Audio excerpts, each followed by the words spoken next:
Okay, so today we'll be looking at prose. Prose is one of the genres of literature. So the definition of prose, like I mentioned earlier, that prose is one of the genres of literature. In literature, we have three genres, which is the prose, drama, and poetry. So we are looking at prose this morning, and like I said, it is a genre of literature, and it's gotten from the Latin word proses, which means continuous. So from that word continuous, it means it is a long literary narrative. Narrative in the sense that you are narrating or telling a story. So in narrating and telling a story, you are writing a prose or you are reading a prose.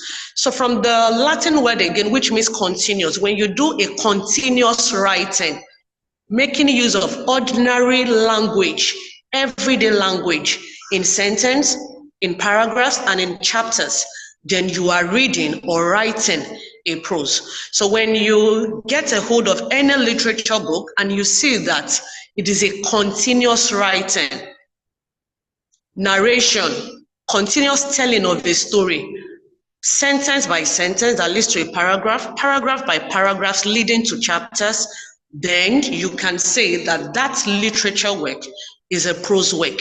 So a prose work could be a fictive or non-fictive work. When we say fictive or non-fictive, we are saying that it could be a fiction or non-fiction. Fiction meaning imaginative writing, non-fiction meaning non-imaginative writing.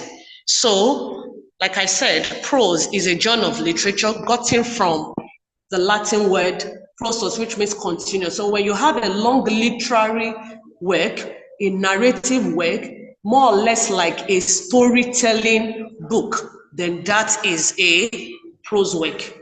Then the next thing we are looking at is the features of prose. The features of prose. From the definition, we can get the features. That is, the features are the characteristic that makes us identify that this is a prose work. Number one, it is a long, continuous narrative. It is a long, continuous narrative as explained in the definition. Number two, it makes use of sentences, paragraphs, and chapters. That is, it is written in everyday language in sentences. So different sentences will make up a paragraph, and different paragraphs will make up a chapter, and then we have 5, 10 chapters of a prose work, as the case may be. If it is a short story, we might have 5 chapters. If it is a novel, we might have up to 20 to 30 chapters. Number 3, another feature of prose is that it makes use of different narrative techniques.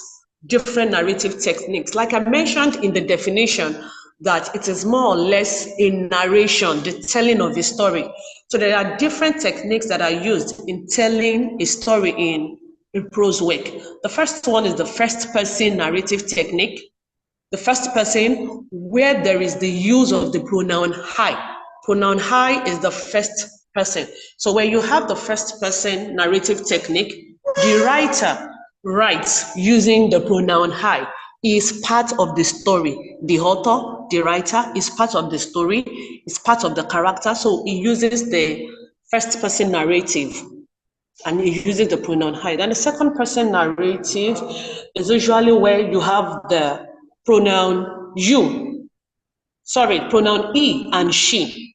Pronoun he and she, that is, the writer is not part of the characters in the book.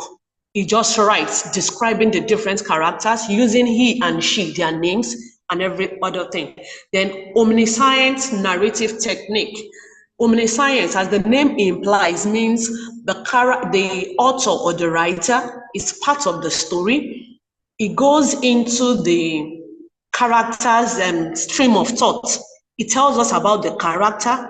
Is able to predict what each character will do, not only when they speak, but is able to go into their thoughts.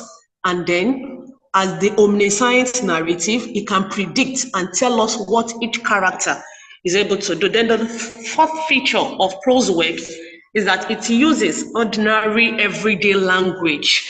That is the ordinary language that is used That is the kind of language you find in prose work. If you use slangs, if you use jokes, if you use some Yoruba or different dialect and language, you can find it in prose. Even if it is written in English, based on the setting, you can find an infusion of some of the everyday language. If it is a Yoruba community, you can find some Yoruba words, even in an English prose. So those are the features of prose. Then the next one is to look at the kinds of prose. There are different kinds of prose work. Different kinds of prose work. The first one we'll be looking at is epistolary. Epistolary. Epistolary is gotten from the word epistle.